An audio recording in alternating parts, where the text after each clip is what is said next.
bills that threaten your safety and our economy during future emergencies. House Bill 135 and Senate Bill 1136 are not about protecting your rights or improving the state's emergency response.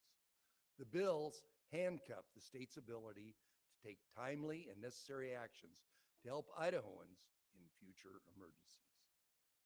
The bills narrow the authority of future governors to the point where a governor could not deploy the National Guard to facilitate vaccine administration or repair bridges after a massive earthquake. The bills limit the state's ability to help agriculture and industry minimize financial loss during a drought or flood.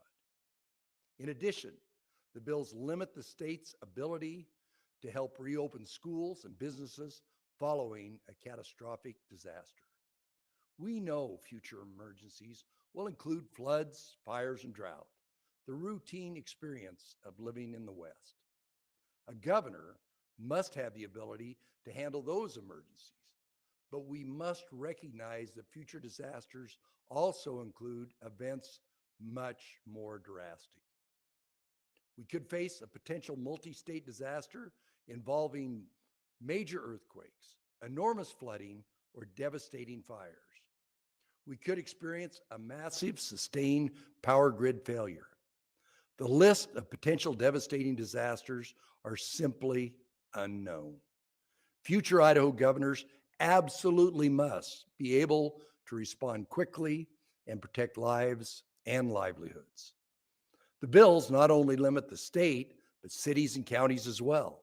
For example, our ability to evacuate a town in advance of a dam breach is hindered by the bills.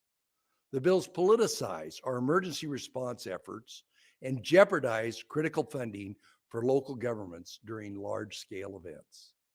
The entire legislative body, 105 individuals, would have to convene in Boise to extend an emergency declaration requested by Lewis County for months-long flooding. Totally impractical and costly.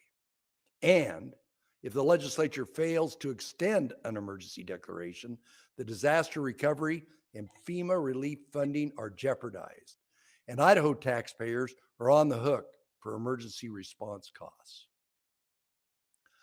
Idaho is a state that values the Constitution. These bills violate the Idaho Constitution on a number of fronts. The Idaho Constitution wisely prohibits the legislature from performing executive duties. Declaring and responding to emergencies are core executive functions defined by the Idaho Constitution and the U.S. Constitution, and rightly so. The executive branch has resources and can tap subject matter experts in emergency response to quickly and effectively deploy resources in fast-moving situations. The bills severely interrupt and slow down the emergency response because it becomes subject to 105 different opinions, adding more red tape and government bureaucracy, and potentially impacting lives and livelihoods. For these reasons, I will be vetoing House Bill 135 and Senate Bill 1136. To the Idaho legislature, I agree with you that there is a time and a place for the legislature to be involved during future emergencies. That is why I came to you early on this session and offered tangible solutions and a path forward for the legislature to become more involved in a way that would not affect the state's timely response during an emergency. I am extremely grateful to the members of the legislature who have taken the time to hear me out. You know who you are, and I appreciate you more than you know. Numerous stakeholders felt ignored: the National Guard, cities, the counties, FEMA, state emergency managers, and business. This is just plain irresponsible. Let's be honest. These bills are an emotional, knee-jerk reaction because of anger about the pandemic and some of my decisions during a very uncertain time last year. But I still believe when faced with difficult decisions, given the information I had at the time, I acted on balance during the pandemic response, and the strength of our economy today proves it. I listened to the experts, and Idaho was one of the only a handful of states with the fewest COVID restrictions. We avoided a crisis in healthcare, and we now have the strongest economy in the nation. Thanks in part to quick action during the pandemic and my ability to deploy resources quickly through the constitutional authorities given the governor during a crisis. Any changes the legislature makes to the state's emergency response process should consider how Idahoans will be impacted during future emergencies. We need to look forward. Let's do this the right way and involve stakeholders in the solution. That's what Idahoans deserve. I urge my partners in the legislature who voted for these ill-conceived bills to reconsider their votes on the override. I urge Idahoans to share their concerns with their legislators as well.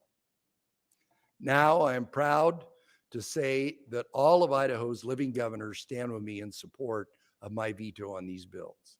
Governor Phil Batt, Senator Jim Risch, also a former governor, have provided statements of support.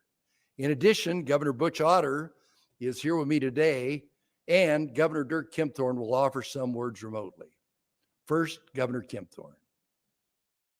Governor Little, Governor Otter, today I'm proud to join my fellow governors in total support of the action which you are about to take, Governor Little.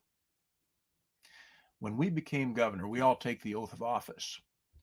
And included in that oath is that we will support the Constitution of Idaho. And the Constitution makes it very clear the responsibility of the executive branch of this government, of the governor, including in those situations that may be emergencies, those situations that are unanticipated, unexpected. But when they do happen, and they do, somebody needs to take action and make the tough decisions. And it is the governor that is required to do that in our Constitution. There are those situations that may well exceed 60 days. I certainly experienced that with fire seasons when I was governor. Does it make sense that somehow on the 60th day that a governor would be precluded from making those tough, hard decisions? It's not unusual during disasters that the governor is at the scene of the incident with the incident commanders. It was not unusual to have incident commanders leadership turn and say, Governor, we need a decision. And they need a decision immediately. That is not the time that a governor should say, I'll get back to you. I must check with the legislature.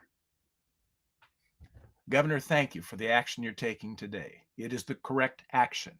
It shows your leadership. And let me also say, as a father and a grandfather, on behalf of my family and families throughout Idaho, thank you for taking this action so that you have affirmed that as our governor, you'll make those tough choices and to the extent possible, mitigate what these disasters can do to our fellow Idahoans. Thank you, Governor. Thank you, Governor Kempthorne. I greatly appreciate you sharing your perspective with the people of Idaho. Now, Governor Otter would like to say a few words. Governor? Well, thank you. Thank you very much, Governor. The bills that Governor Little is vetoing today aren't only about this governor or Idaho's COVID response. The bills Governor Little is vetoing today threaten the future, all future Idaho governors, all future emergencies, and the health and safety and prosperity of the people of Idaho, this great state, during any future calamities. Now we know that Idaho will face other disasters down the road. It's a part of life. And we all pray that the damage that's done to our property, to our people, to our families will be minimal. However, the Idaho Constitution gives the authority to the governor to swiftly respond during a crisis to protect lives, jobs, and the economy. That's the proper role of the executive, and that's why the separation of duties is so clearly established in our state's founding documents. The legislature is a deliberative body. It's designed to move more slowly and formulate laws and policy in a thoughtful manner. And I know better than most that process matters. But in the middle of a crisis, days and even hours can mean the difference between lives and death. An emergency is no time to slow things down. So I applaud Governor Little for vetoing these bad bills. He and every future governor must have the authority and the tools that they need to respond quickly, save lives, and protect livelihoods during a crisis. The people of Idaho expect their elected officials to lead responsibly and with their best interests at heart. If the Idaho legislature really wants to constructively address how our state handles future disasters, it can start again by rejecting this flawed course and involve all parties in the conversation to get it right. Governor Little, thank you. Thank you, Governor Otter. I appreciate all our former governors for your supportive statements today. The people of Idaho need to hear what you have to say. My friends, the level of divisiveness is too high. The basic duties of the legislative body, perhaps better characterized as the everyday functions of state government, and the most important in day-to-day lives of the people we serve, have taken a backseat to fringe topics.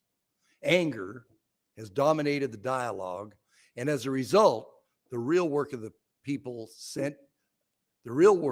have sent us here to do is impacted. Anger is the wrong reaction in these troubled times. Anger drives people apart during a time when we should be working together to heal and move forward. Rather than politicizing important issues, such as the state's response during a time of emergency, I invite us to work together on solutions. It's time to get back on track. The people of Idaho deserve our best. Our common goal is to create the best possible opportunities for us, our children, and our grandchildren. Let us return to addressing pathways to safety and economic prosperity for this and future generations. Thank you.